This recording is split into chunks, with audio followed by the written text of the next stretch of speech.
ராமர் வந்த உடனே ராமரோட தேருக்கு முன்னாடி கீழே விழுந்து போகாதபடிக்கு படுத்திருந்தார். ராமர் சொன்னார், உங்களுக்குலாம் எங்கிட்ட நிஜமாவே பிரியம் இருக்கான்னு கேட்டார்.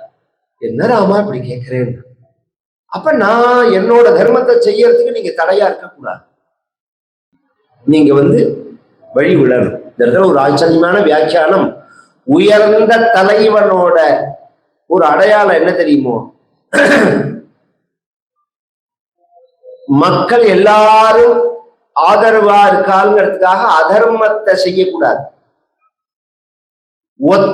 ஒரு மக்கள் கூட அதுக்கு ஆதரவு இல்லைன்னாலும் தர்மத்தை தான் ஸ்தாபிக்கணும். மக்கள் பின்னாடி போறதுக்காக தலைவன் இல்லை, தலைவன் பின்னாடி போறதுக்கு தான் மக்கள். அந்த மக்களுக்கு எடுத்து சொல்லி அந்த சிஸ்டத்தை ஃபாலோ பண்ண வைக்கணும். மக்களுக்கு எல்லாம் கஷ்டமா இருக்கு, மக்கள் இப்ப இந்த கேஸே கிடைக்கல, பிராக்டிக்கலா யோசனை பண்ண வேண்டாமா? நம்ம இது தேசத்து மேல குற்றமானா குற்றம் கிடையாது, இது உலகமே எதிர்பார்க்கிற விஷயமே. அப்படிங்கிறதே நம்ம கவர்மெண்ட் எவ்வளவோ பண்றது அப்படின்னாலும் நாம புரிஞ்சுக்கணும். அது ஒரே டயத்துல அதை சிம்பிளா யூஸ் பண்ணி கிடைக்காம கேஸ் கிடைக்காதது ராஜாங்க குற்றமே கிடையாது. இதெல்லாம் செய்யும் போது நாம மனசுல வாங்கிக்கணும் மக்கள். அது மாதிரி அந்த மக்களை டியூன் பண்ணணும் தேசபக்தியோட. மக்கள்லாம் அது மாதிரி தேசபக்தியோட இருக்கா. ராமர் கிளம்பினார், எல்லா மக்களும் பின்னாடி வந்தால், தசரதனும் பின்னாடி வந்தான். ஓடி கீழே விழுந்துட்டான். ராமர் நிறுத்தாம தேர ஓட்டுனார். கொண்டு போய் தசரதனை கீழே விழுந்த தசரதனை தூக்கத்துக்கு கை வந்தால் சீன்னா கையெடுனா, நீ என்னை தொடக்கூடாது, என்னை தொடக்கூடாது, நீனும் தொடக்கூடாது, நான் செத்தாலும் நீ தொடக்கூடாது, உன் பிள்ளையும் தொடக்கூடாது, நீனும் உன் பிள்ளையும் அழக்கூடாது. முன்னாடியும் சொல்லியிருக்கான், இப்பயும் சொல்றான். உன் பிள்ளை எனக்கு கர்மா பண்ணக்கூடாது, அப்படியே கர்மா பண்ணாலும் என்னை அது சேரக்கூடாது சொல்லிட்டு என்னை கொண்டு போய் கௌசல்ய வீட்டுல போடணும்னா, பகவானோட பின்னாடி போன ஜனங்கள் எல்லாரும் சரையூ நதி வந்த உடனே எல்லாரும் அன்னைக்கு தங்கிட்டா. ராத்திரி ஆயிடுத்து. பாதி ராத்திரி பகவான் எல்லா ஜனங்களும் தூக்கத்தே நைசா அங்கேருந்து கிளம்பி தேரை ஓட்டின்னு மறுநாள் பிரயாணம் பண்ணி சாயங்காலம் கங்கை கரைக்கு வரா. பிரயாக்ராஜ்னு நீ சொல்ற பத்தியில அதுக்கு அண்ணண்ட பக்கம். அந்த பிரயாக்ராஜ் தான் பரத்வாஜ ஆசிரமங்கிறது. அதுக்கு அண்ணண்ட பக்கம், அயோத்தியிலேருந்து அந்த பக்கமா வருது. வந்தா அது ஸ்ருங்கிபேரபுரம்னு பேரு. குகனோட இடம் அது. குகனுக்கு சொல்லி அனுப்பிச்சா, குகன் நேத்திக்கு தானே ராமனுக்கு பட்டாபிஷேகம்னு சொன்னா, அதுக்குள்ள நம்மள ராமனும் குகனும் ராமஸ்ய ஆத்ம சமசகா அப்படிங்கிறார்.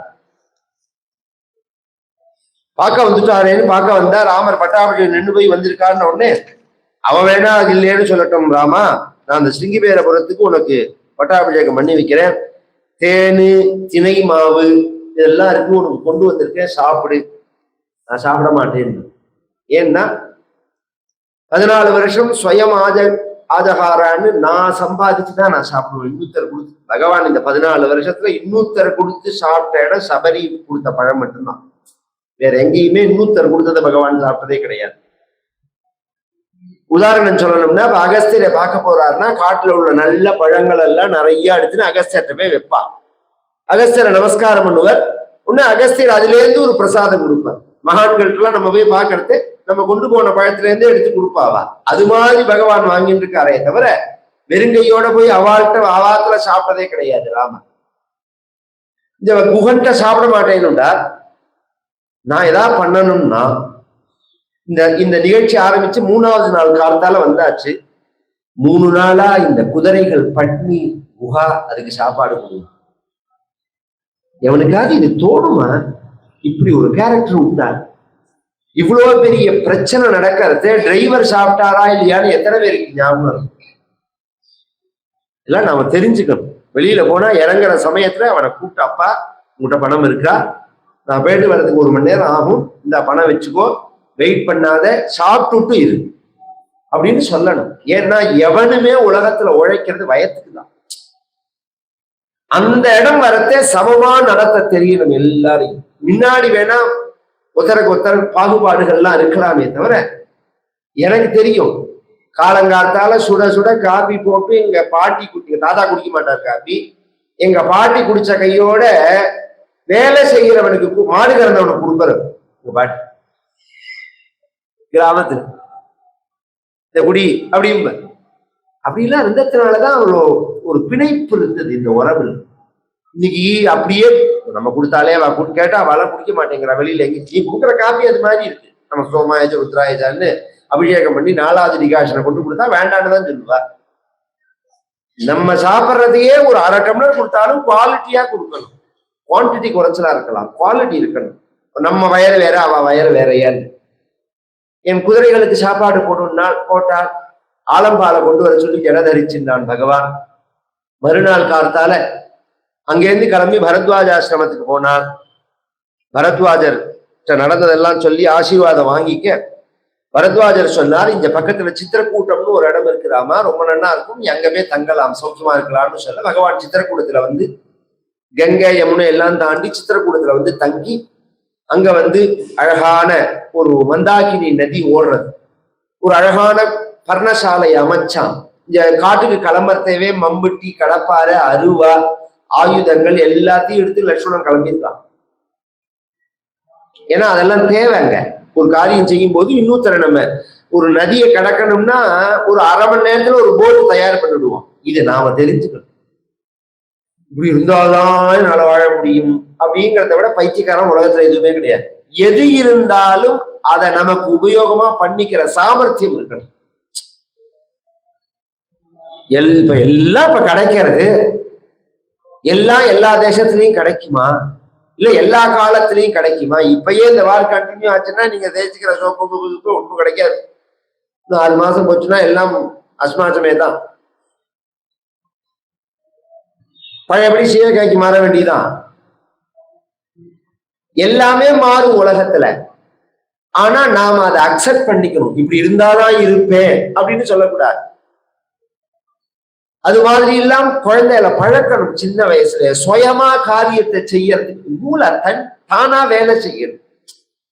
அப்படியே ஸ்டன்னாகி நிற்கிறது பலார்னு அலையும் பொழுதும் ஒரு விஷயத்த சொன்னா நாம சொன்னபடி அது நடக்க முடியாதுன்னா அடுத்தது எப்படி நடக்குங்கிறத அந்த குழந்தைகள் யோசனை பண்ணணுமா? உதாரணம் சொல்லணும்னா, நான் மேஜ மேல பேனா வச்சிருக்கேன்டா கொண்டாடா அப்படின்னா மேஜ மேல வந்து பேனா இல்லேமோ. மேஜ மேல இல்லைன்னா அதுக்கு மேல உள்ள ஷெல்ஃப் இருக்கே அதுல பாத்தியா? நான் பார்க்கணும். ஏன்டா நீங்க மேஜ மேலதானே சொன்னேன், எனக்கு தேவை பேனா. நீ மேஜ மேல இருக்கா மேல இருக்கா இல்லையா உங்ககிட்ட இருந்து கொண்டு கொடுக்குறியா அது விஷயமே இல்லை. எனக்கு தேவை பேனா தானே. இந்த பாடசாலையில ஒருத்தர் வாத்தியார் குளிக்க போறது பாலை காய்ச்சி உரக்கூத்துறதுக்காக ஆற வச்சுட்டு அங்க இருக்கிற 2 சிஷ்யனை பார்த்து காக்கேபியோ ரக்ஷந்தாம்னா, காக்காட்டேன்னு இந்த பாலை ஜாக்கிரதையா பார்த்துக்கோ, ஆடுறதுக்குள்ள காக்கா வந்து கொத்திர போறதுன்னா. இவர் போய் ஸ்நானங்கள்லாம் பண்ணி அனுஷ்டானம் பண்ணிட்டு வரது 5-6 நாய் 3-4 பூனை எல்லாம் அந்த பாலை குடிச்சிருந்தது. என்னடா உன்னை பாலை பார்த்துக்கோ, நீங்க காக்கா ஆயிட்டேன்னு தானே பார்த்துக்கோங்கன்னு சொன்னேன், நீங்க நாய்கிட்டேருந்து பார்த்துக்கோங்கன்னு சொன்னேடா, பூனைகிட்டேருந்து பார்த்துக்கோ. இது மாதிரி ஒருத்தன் கேட்டா எவ்வளவு அடிமுட்டாள்தனம் இது. லட்சுமண சுவாமி அவ்வளவு அழகா வேலை செஞ்சார். எல்லா பர்ணசாலையெல்லாம் நிர்ணயம் பண்ணி இப்படி இருந்துட்டு இங்க சுமந்திரன் முதல்ல வரேன்னா வரக்கூடாதுன்னு விட்டார். ஒரு நாள் நின்று பார்த்தா ராமர் வரலன்னு உடனே திரும்பி வந்தான். இங்க தசரதர் இருக்கிற வீட்டுக்கு வந்தான். தசரதர் கேட்டார், ராமர் என்ன சொன்னார், லட்சுமணர் என்ன சொன்னார்?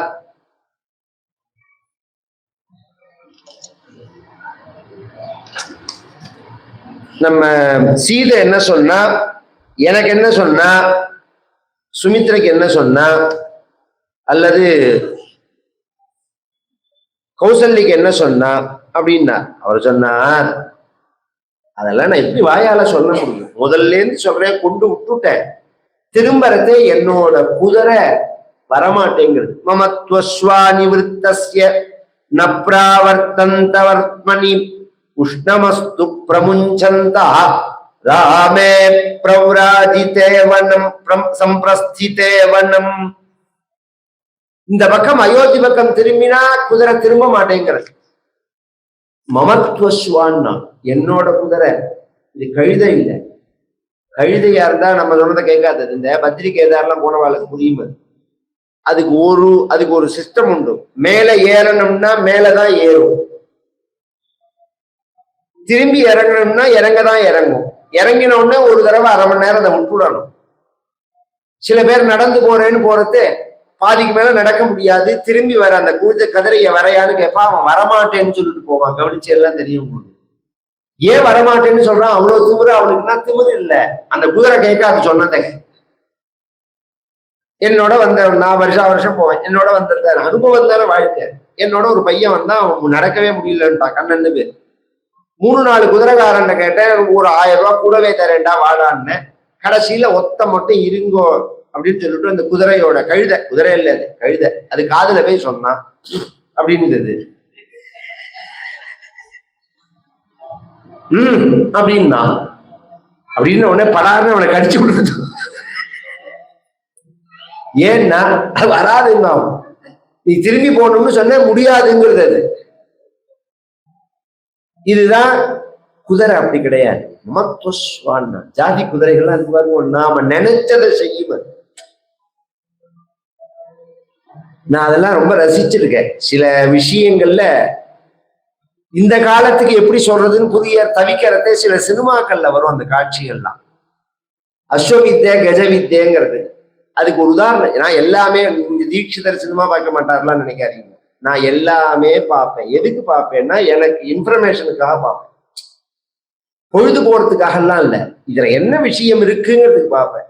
அதுல இப்ப இந்த ராஜராஜ சோழனை பத்தி ஒரு சரித்திரம் வந்ததோனும், இந்த கல்கியோட பொன்னியின் செல்வன் அந்த படம் எல்லாருமே மேக்சிமம் பார்த்திருப்பா, அபூர்வமான படம்ங்கிறதுனால. அதுல ஒரு யானையை வச்சுன்னு அவனை கொல்லணும்னு தீர்மானம் பண்ணியிருப்பா சத்ருக்கள்லாம். ராஜராஜ சோழன் வந்த உடனே அந்த யானை மேல ஏறுறதுக்கு முன்னாடி அது காதுல ஒரு விஷயம் சொல்லுவான். இந்த படத்தை எத்தனை பேர் இதை கவனிச்சு பார்த்துருப்பேன்னு தெரியாது. இவன் சொன்ன அடுத்த நிமிஷம் அந்த பாகனை தூக்கி போட்டு கொள்ளுவது. அதை கவனிக்கிறப்ப, ஏன்னா அந்த பாகன் தான் இவனை கொள்றதுக்கு பிளான் போட்டிருக்கான். அந்த யானைகிட்ட பொதுவா நீங்க என்னதான் வளர்த்தாலும் வளர்க்கிறவன் வேற சொந்தக்காரன் வேறன்னு அந்த ஜீவராசிகளுக்கு எல்லாம் தெரியும். பிரியத்தை வளர்க்கிறவன் காமிக்க முடியாதே. நான் காமிக்கிற பிரியத்தை வளர்க்கிறவனால காமிக்க முடியாது. ஒரு நாய்ட்டையோ குதிரையட்டையோ பசுமாட்டையோ அந்த ஹிருதயத்திலேருந்து வர விஷயம் ஒண்ணும். அது மாதிரி அஸ்வங்கள்லாம், அஸ்வம் கஜம் மாடு, இதெல்லாம் நாம பேசினா புரியும். அது அந்த அளவுக்கு புத்திசாலி அவைகள்லாம். அத சொல்றான் சுமந்திரன், மமத்வஸ்வான், நான் என் குதிரை திரும்ப மாட்டேங்கிறது. ஏன்னு போய் பார்த்தா உஷ்ணவஸ்து பிரபஞ்சந்தா, கண்ணிலேருந்து கண்ணீர் வருது. பொதுவா உலகத்துல எல்லாருக்குமே சந்தோஷத்திலையும் கண்ணீர் வரும், துன்பத்திலையும் கண்ணீர் வரும். இது துன்பத்துல வந்ததா இன்பத்துல வந்ததாங்கிறதுக்கு அடையாளம் என்னன்னா, சுகத்துல வந்தா ஜில்லுன்னு இருக்கும், கஷ்டத்துல வந்தா சூடா இருக்கும். இதான் வித்தியாசம். சூடா கண்ணீர் இருக்கு அப்படின்னா வந்து பார்த்தா வர வழி எல்லாம் சோபையே இல்லாம இருக்கு, ரொம்ப துக்கத்துல இருக்கு. அப்படிலாம் சொல்ல ராமர் ஜடதரிச்சுன்ற கதையெல்லாம் சொன்னா, தசரதரை சொன்னார், என்னை அப்படியே தூக்கி கொண்டு ராமன் விட்டுறியான்னா, என்னால முடியாதுன்னு அவன் கிளம்பி போயிட்டான். கௌசல்ய தலைமாட்டுல இருக்க, சுமித்ர கால் மாட்டுல இருக்க, பக்கத்துல கைகே இருக்க, சில விஷயங்களை பேசின தசரதன் 3வது நாள் ராத்திரி, ஹராகவ மகாபாஹோ ஹாமமாயாசனாசனா ஹா பித்ருப்ரியமே நாதா ஹாத்யக்வாசி கதசுதா ஹராகவா மகாபாகோ ஹாமமாயாசனாசனா. உயிர் போற சமயம் எங்கடா போனே ராமான்னா, எந்த சமயம் குழந்தைகள் கூட இருக்கணுமோ அந்த சமயத்துல என்னை விட்டுட்டு பேட்டியேடா ராமா. இது மாதிரி ஒரு உயிர் பிரிகிற காலமா இருந்தா அந்த தலையை தூக்கி மடியில வச்சுட்டு நல்ல பாலோ ஜலமோ கங்கா ஜலமோ வாயில விட்டு ராமராமா சிவசிவான்னு சொல்லி அப்படி தடவி கொடுத்து, கண்ணை இது பண்ணி மார்பை தடவி கொடுத்து இந்த ஆசுவாசப்படுத்துறதுக்கு தானடா குழந்தைகள். இப்படி விட்டுட்டு பேட்டியேடா ராமா. மம ஆயாச நாசனா. இங்க தீர்த்தம் வேணுமான்னு கேட்கறதுக்கு ஆள் கிடையாது. இருக்கா? கேட்கல. ஹா பித்ருப்பிரியா, என்ன பிரியம் உனக்கு அப்பாட்டா, பாப்பா பாப்பான்னு சுத்தி வருவே, என்னை விட்டுட்டு போறதுக்கு உனக்கு எப்படி மனசு மே நாதா ஹாத்தியக்வாசி கதசுதா. அப்படின்னு சொல்லிவிட்டு கௌசல்யேன சிஷ்யாமி ஹா சுமித்ரே தபஸ்வினி. கௌசல்யே, உனக்கு நான் ஒண்ணுமே பண்ணல, உன்னை சந்தோஷமாவே வச்சுக்கல. சுமித்ர, நீ என்கிட்ட ஒண்ணுமே கேட்டதே கிடையாது, வாழ்நாள்ல ஒண்ணு கூட என்கிட்ட கேட்டது கிடையாது. ஒரு புடவை வேணும், நகை வேணும்னு கேட்டது கிடையாது. இப்படி கூடயா ஒருத்தர் இருப்பா? உனக்கு ஏதாவது வேண்டாமான்னு நான் கேட்பேன். இதே பூவு மஞ்சள் குங்குமத்தோட நான் இருந்தா போறேன்னு சொன்னேன். நீ என்கிட்ட சொன்னது அந்த ஒரு விஷயம்தான், அதை கூட நான் பறிச்சுன்னு கிளம்புறேன். ஹானிர்சம்சே மமாமித்ரே கைகயி குலபாம்சினி. உன்னை நான் நினைக்க கூடாது கைகை இருந்தாலும் என்னோட பத்னி ஆயிட்டு. எவ்வளவு சொன்னேன் உங்ககிட்ட, ராமனை காட்டுக்கு அனுப்பாத, எனக்கு உயிர் போயிடும்னு சொன்னேன், கேட்கலையே அப்படின்னு சொல்லிட்டு இப்படி சொல்லிட்டே ராஜா உயிரை விட்டுட. அப்புறம்தான் பாக்குறான், எப்ப பார்த்தாலும் தெரியல. உன்னை வசிஷ்டருக்கு சொல்ல, வசிஷ்டர் டேக் ஓவர் பண்ணினுட்டான். இதெல்லாம் இருக்கு. ஏன்னா ராஜா இல்லாம ஒரு க்ஷணம் இருக்கக்கூடாது ராஜ்யம். அதனால வசிஷ்டர் டேக் ஓவர், ராஜாவாயிட்டார். இந்த மாதிரி சமயங்கள்ல அவர் வசிஷ்டர் ராஜா ரிஷி தான் ராஜாவா ஆவா. உடனே பரதனுக்கு சொல்லி அனுப்ப, இந்த சரீரத்தை பதப்படுத்திட்டு பரதனுக்கு சொல்லி அனுப்ப. பரதன் வந்தான் 15 நாள் கழிச்சு. இதுல ஒரு ஆச்சரியம் சொல்றேன். இந்த காலத்துலதான் கோவில்லாம் வந்தது, அதுக்கு முன்னாடி கோவில்லாம் கிடையாது, இயற்கையை தான் வழிபட்டார்கள் ஜனங்கள் அப்படின்னா என்னவோ கதையை கட்டி விடுறான். கேட்கறவன் எல்லாம் முட்டாள் நினைச்சிட்டு இருக்கான். லட்சக்கணக்கான வருஷம், ஆயிரக்கணக்கான வருஷம் முன்னாடி நடந்த இந்த ராமாயணத்துல ஒரு சிஷ்டாச்சாரத்தை சொல்றான். என்னன்னா, கிராமங்கள்ல ஒருத்தர் இறந்தா கோவில மூடுவா, தெரியுமா? கோவில சாத்திடுவா. தசரதன் இறந்ததுனால கோவில்லாம் சாத்தப்பட்டு இருக்குன்னு ராமாயணத்துல இருக்கு. தேவாகாராணி சூன்யாண்டி அப்படின்னு. எல்லா ஜனங்களும் பரதனை பார்த்து முகத்தை சுளிக்கிறத பார்த்தான், வருத்தப்படுறத பார்த்தான். நேர கைகையில வந்தான். என்ன நடந்தது? ஏன் எல்லாரும் இப்படி இருக்கா? அப்பா எங்க? ராமன் எங்க? அண்ணா எங்க? நான் அப்பா யாகம் பண்ணுவார், அண்ணா பட்டாபிஷேகம் பண்ணுவார், அதுக்குதான் என்ன கூப்பிட்டான்னு நினைச்சேன். இப்படி இருக்கேன், என்ன விஷயம்னு கேட்டான். என்னமோ திரும்பி அப்பா அப்பா அப்பாங்கிறிய. யாகதி சர்வபூதானா தாங்கதிந்தே பிதாகதா. உங்க அப்பா உடம்பு என்ன இரும்பால செஞ்சுட்டு இருக்க? நாய் நரியெல்லாம் செத்தா எங்க போகணும், அங்க போயிட்டா அவங்க பண்ணணும் அப்படியே சொல்றான். இதே ராமர்கிட்ட பரதன் சொல்லும் போது, மகான்கள்லாம் எங்க போவாளோ அங்க போவா, யாஜூக்க சதாங்கதி அப்படின்னு சொல்ல போறான் பரதன். அவாவா பேசுற தேவை, அவாவாளுடைய மரியாதை தெரிஞ்சுக்கணும், மனசுல எந்த அளவு அவ வச்சிருக்காங்க. என்ன ஆச்சுரா? அப்பாவுக்கு நன்னா தானே இருந்தார் உடம்புன்னா, புத்திர சோகத்தினால. என்னால் எந்த புத்திரன் தேர்ந்தினால்? ராமன் தேர்ந்தினால். ராமனுக்கு என்ன பிரச்சனைன்னா? ராமனுக்கு ஒன்றும் பிரச்சனை இல்லை, ராமனுக்கு காட்டுக்கு போயிட்டான்னா. ஏன் காட்டுக்கு போயிட்டான் ராமன் அப்படின்னா, உங்க அப்பா தான் அனுப்பிச்சான்னா. இது வந்து அப்பா அப்பான்னு மரியாதையா சொன்னவன் அந்த கழவனுக்கு என்ன ஆச்சுன்னா, ராமனை ஏன் காட்டுக்கு அனுப்பிச்சான்னு கேட்டான். புத்தி தடுமாறி போயிட்டான்னா, அவரா அனுப்பல, மத்வாக் பத்தா, என் வார்த்தைக்கு கட்டுப்பட்டு அனுப்பிச்சான். பலந்தேன்னா, அடிப்பாவின்னான் அம்மாவியே. ராமனை காட்டு அனுப்பிச்சதுனால உனக்கு என்ன பலன்னு கேட்டான். தவதரா தீசதா, நீ ராஜாவாகணுங்கிறதுக்காக தான் இத்தனை திட்டம் பிளான் பண்ணினேனான்னா. பரதன் என்ன தெரியுமோ சொன்னா உடனே? செத்தேன்னு. ஹாஹா தோஸ்மின், உலகம் உள்ள பரியந்தம் எனக்கு கெட்ட பேரை வாங்கி வச்சுட்டேன். ராமாயணம் சொல்றவா அத்தனை பேரும் என்ன தெரியுமா சொல்லுவா? பரதனுக்காக கைகை வரம் கேட்டா, பரதனுக்காக கைகை வரம் கேட்டா அப்படின்னு. நீ பண்ண இந்த அயோக்கியத்தனத்துல என்னையும் சம்பந்தப்படுத்தி தானே பேசுவா. இனி எனக்கு அம்மாவே கிடையாது, நீ உன்னை கொன்னுடுவேன். ஏன் கொல்லாம விடுறேன்னா, நான் திரும்பி ராமனை பார்த்தேன்னா ராமர் என்னோட பேச மாட்டார், அம்மாவை கொன்ன பாவின்னு. அதுக்காக உன்னை விடுறேன். இனி எனக்கு நீ அம்மா கிடையாது, உன் மூஞ்சில நான் முழிக்க மாட்டேன்னு சொல்லிட்டு எனக்கு அம்மா கௌசல்யதான்னு கௌசல்ய நோக்கி போறான். இதுக்குள்ள கௌசல்யும் சுமித்ரியும் பேசிட்டு வரா. கௌசல்ய சொன்னா, பரதன் தீர்க்கதரிசினம். பரதன் ரொம்ப கெட்டிக்காரன், வருங்காலம் தெரிஞ்சவன். அம்மாட்ட முன்னாடியே சொல்லி வச்சிருப்பான், நல்ல சந்தர்ப்பம் வரதே ராஜ்யத்தை வாங்கி வை அப்படின்னு சொல்லி வச்சிருப்பான். அந்த பரதன் வந்துட்டானா, வா நம்ம பார்க்கலாம்னு இப்படி பேசிண்டே போறதுக்கு ஒரு பிராகாரம் மாதிரி. இந்த பக்கம் இவ வரா, அந்த பக்கம் பரதன் வரத பார்க்க முடியாது. ஆனா சப்தம் கேட்கும். பரதன் கேட்டுண்டே வந்துட்டான். சில பேர் நாம இல்லைன்னு நினைச்சிருந்து ஒரு விஷயத்த சொல்லிட்டு நாம வந்தா ஒரு ஒரு திக்குன்னு ஆயிடுவாள். உடனே உளருவா, உன்னை பத்தி தான் பேசியிருந்தேன், இப்பதான் நினைச்சிருந்தேன் அப்படின்லாம் சொல்லுவா. அது மாதிரி எல்லாம் கௌசல்யா ஒன்னும் அலட்டிக்கவே இல்லை. நேர பரதனை பார்த்து கேட்டார், உங்க அம்மாட்ட சொல்லி வச்ச ராஜ்யம் உனக்கு கிடைச்சதா பரதான்னு கேட்டான். இதந்தே ராஜ்ய காமஸ்ய ராஜ்யம் பிராப்தமகண்டகம் சம்பிராப்தம் வத கைகேய்யா ஸ்ரீக்ரம் க்ரூரேண கர்மண பிரஸ்தாப்ய சீரவசனம் புத்திரம் மே வனவாசினம் கைகைகம் குணம் தத்ர பஷ்யதி க்ரூரசாலினி க்ரூரதர்ஷினி க்ஷிப்ரம் மாமபி கைகேயி பிரஸ்தாபயிதும் அர்ஹதி. உங்க அம்மாட்ட சொல்லி வச்ச ராஜ்யம் உனக்கு கிடைச்சதா பரதா, நீனோ உங்க அம்மாவோ இந்த அரசையோ சொத்தையோ அடையுங்கோ, நான் அதுல ஒன்னும் ஆட்சேபையும் சொல்லல.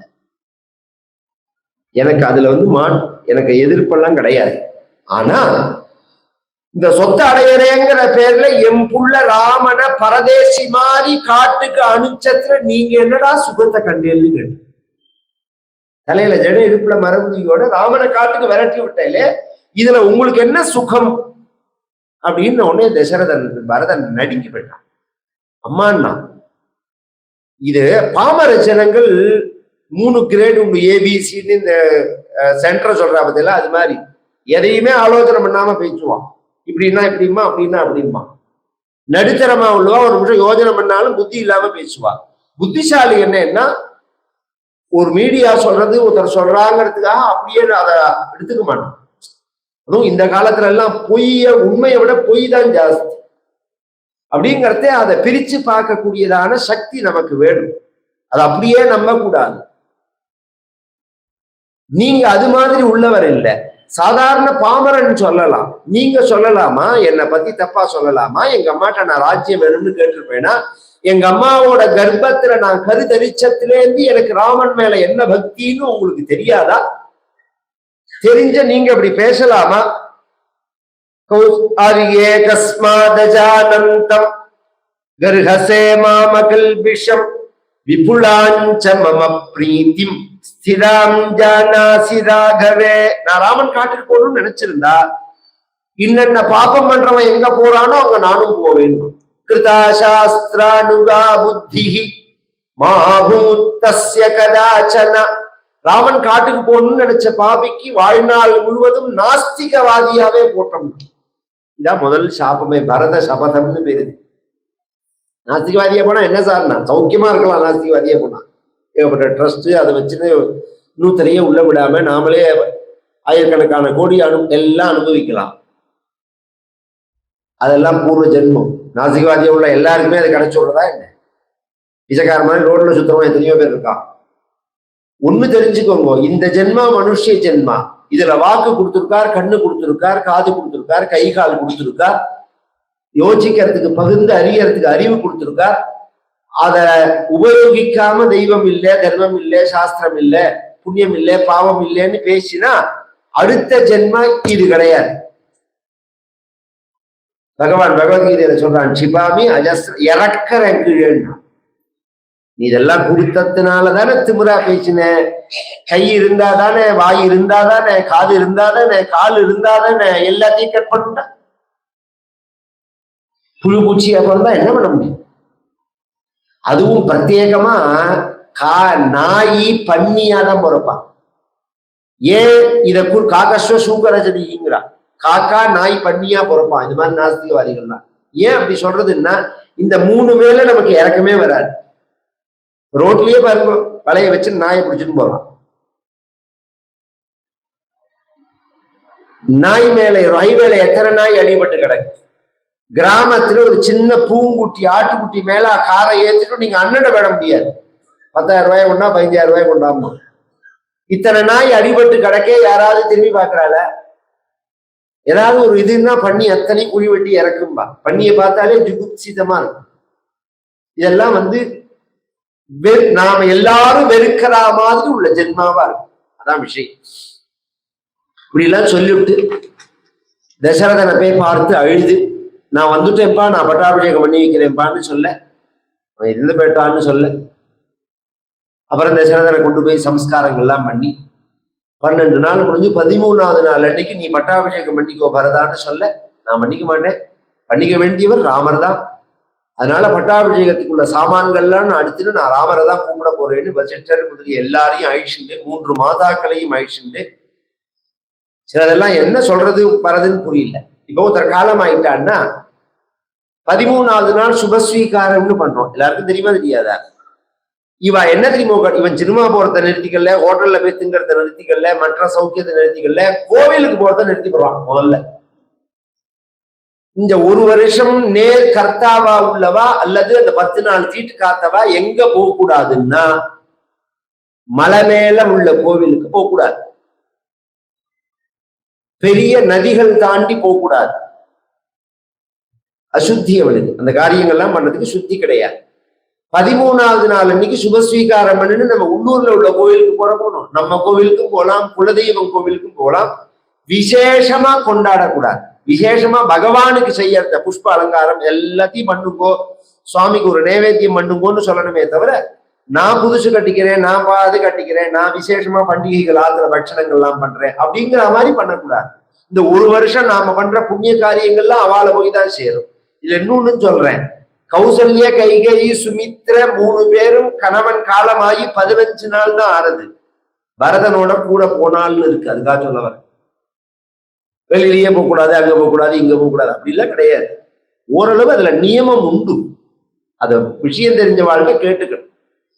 தெய்வ விஷயமா உள்ளதெல்லாம் தடுக்க வேண்டாம். ஒரு மகான்கள் வந்தா போலாம், கதைக்கு வரலாம். ஆனா கதைக்கே வரலன்னா மாமா போய் 1 வருஷம் கூட ஆகல, சாப்பிடாம இருக்குமா, 3 வேளை காபி குடிக்காம இருக்குமா மாமா போனதுனால, அதெல்லாம் பண்ணிட்டு தானே இருக்கும். கதைக்கு வர்றதுக்கு என்ன இருக்கு? கிருஷ்ணன் கோவில்ல பொழுது முடிஞ்சா பார்த்த கிருஷ்ணன் கோவில் தானே அது, இதுக்கு வர்றதுக்கு என்ன இருக்கு? இதெல்லாம் தெரிஞ்சுக்கணும் நாம. ஒரு உதாரணம், கிருஷ்ணன் கோவில்ங்கிறதுனால கிருஷ்ணன் கோவில்ங்கிறனா இவன் கிளம்பி போறாள், போற வழியெல்லாம் அழகா நிர்மாணம் பண்ணியிருக்காள். கங்கை கரைக்கு போன உடனே முதல்ல குகன் சந்தேகப்பட்டான், அப்புறம் பரதனோட பக்தியை தெரிஞ்சுட்டு பரதன் ராமர் ஜட தரிச்சிருந்தார்னு உடனே குகனும் ஜட தரிச்சிருந்தான். மறுநாள் கங்கையை தாண்டி பரத்வாஜ ஆசிரமத்துக்கு போன உடனே பரத்வாஜர் சொன்னார், எல்லாரும் இங்க சாப்பிட்டுட்டு போகணும்னா, நான் சைன்யத்தோட வந்திருக்கேன், வெறுமனை வரல, எத்தனை பேர் வந்தாலும் சாப்பிடலாம்னா, இத்தினூண்டு 10க்கு 10 குடிச்சால தான் வருதா. என்ன பண்ணினாருன்னா அத்தனையும் தப்போபலம். இந்த கேட்டரிங்னு ஒண்ணு இருக்கு பத்தியில, இது ஒரு 25-30 வருஷம் இருக்கும்னு நினைக்கிறேன். இது ஆமா 90, 85, 90ல தான் இது வர ஆரம்பிச்சது. வெளியில போனோம்னா, வைதீகத்துக்கு எல்லாம் போனோம்னா, சில ஆத்துல எல்லாம் நான் கவனிச்சதை சொல்றேன், பூஜை கஜை எல்லாம் நடக்கும், அந்த மாமி சமையல் பக்கமே போக மாட்டான். ஜபம் பண்ற வாழ்க்கை திக்கு திக்குன்னு இருக்கும். என்ன ஆச்சு, சமையல் நடக்கிறதா இல்லையா, இன்னைக்கு சாப்பாடு உண்டா கிடையாதா அப்படின்னு தோணும். இப்படி நினைச்சுட்டே இருக்கிறதே 10:30 மணிக்கு திப்பு திப்பு திப்புன்னு 10 பேர் வருவான், கையில தூக்கு எல்லாத்தையும் எடுத்து எல்லாத்தையும் கொண்டு வச்சா என்ன மாமின்னா வெளியில சமைச்சு வர்றதுன்னு சொல்லுவான். இந்த ஒரு ஐடியாலஜி இருக்கு பாருங்க, இது இதுவும் ராமாயணத்துல இருக்குங்கிறதுக்காக சொல்ல வர. ரெடிமேடா இப்படி கண்ணை மூடி கண்ணை திறந்தால் இங்க லோக்கல் கேட்டரிங் கிடையாது, இது தேவலோக கேட்டரிங். எல்லாம் ஹை. இதுல கிரேடு வாரியா அவளை ரெஸ்பான்ஸ் பண்றது உண்டு. இதுல கடைநிலை ஊழியன்னு அரசாங்கத்துல சொல்லுவா பத்தியா, அது யாருன்னா குதிரை தேய்க்கிறவன் தான், குதிரையை குளிப்பாட்டி தேய்ச்சி வைக்கிறவன் தான். அவனுக்கு நடந்த உபச்சாரத்தை சொல்றேன், மற்றவாளுக்கு நடந்த உபச்சாரத்தை தெரிஞ்சு போடலாம். பிரமதாஜா சப்தச்ச அஷ்டச்ச, எல்லாருக்கும் சர்வ் பண்றதுக்கு அப்சர ஸ்திரீகள், தேவலோக ஸ்திரீகள், கையை பிடிச்சு விடுறதுக்கு காலை பிடிச்சு விடுறதுக்கு எண்ணெய், எல்லாரையும் எண்ணெய் தேய்ச்சு நன்னா வெந்நீர் போட்டு குளிப்பாட்டி பட்டு பீதாம்பரங்கள்லாம் கொடுத்து கட்டிக்க சொல்லி வாசன திரவியங்கள்லாம் பூசி எல்லாருக்கும் சாப்பாடு எப்படின்னா, எல்லாம் சாதம் ஒரு மலையா இருக்கு, வடை மலையா இருக்கு, வடை மாலை சொல்லுவோம் நம்ம, வடை மலையா இருக்கு, பாயசம் கிணறா இருக்கு, சாம்பார்லாம் கிணறா இருக்கு. எல்லாருக்கும் சமிருத்தியா சாப்பாடு. இந்த பசங்கள்லாம் இது சாப்பிட்டு முடிச்ச உடனே தசவித பரிமாணத்தோட பெங்காலி பான் படுத்துக்கிறதுக்கு கட்டில் மெத்த. இவன்லாம் நினைச்சுட்டான் இது பர்மனண்ட், இந்த இடத்துலயே இப்படி எல்லாம் இருக்கும் போல இருக்கு அப்படின்னு பக்கத்துல படுத்துட்டே வெத்தலை பார்க்க போட்டு காலை பிடிச்சு விட்டு இருக்காளா. பக்கத்துல உள்ளவனை பார்த்து சொன்னா, இவ்வளவு சுகமான ஒரு இடம் இருக்கு அயோத்தி பக்கத்துலன்னு தெரிஞ்சு இத்தனை நாள் வராம போயிட்டோம். இப்ப என்ன பண்ணலாம்னா, நான் ஒரு தீர்மானத்துக்கு வந்துட்டேன். நைவாயோத்யாம் கமிஷ்யாமஹ ந கமிஷ்யாமி தண்டகானி. நான் அயோத்திக்கு திரும்பி போற ஐடியா கிடையாது, திரும்பி தண்டகாரண்யமும் போறதுக்கு வழி கிடையாது. ராமனும் பரதனும் சௌக்கியமா இருக்கட்டும், நான் இங்கேயே தங்க போறேன்னா. வேலையை ரிசைன் பண்ண போறேன்னா. நல்ல வேலை ரெசிகேஷன் லெட்டர் கொடுக்காம இருந்தான். பொழுது விடிஞ்சு பார்த்தா கட்டிலிங்கானும் மெத்தையங்கானும் குதிரை காலுக்கு கீழே கிடக்கான். எல்லாம் ஒரு டைமிங்ல வந்தது. இத்தனை உபச்சாரத்தை ஏன் காண்பிச்சார் பரத்வாஜர்னா, ஒரு கடைநிலை ஊழியனுக்கே இத்தனை உபச்சாரம் இருந்தா ராஜா பரதனுக்கு எத்தனை இருக்கு. அவன் எதையுமே தீர்த்தம் கூட சாப்பிடல. இதெல்லாம் பாக்குறார். பரதனும் சத்ருகுணனும் ஒன்னும் சாப்பிடல.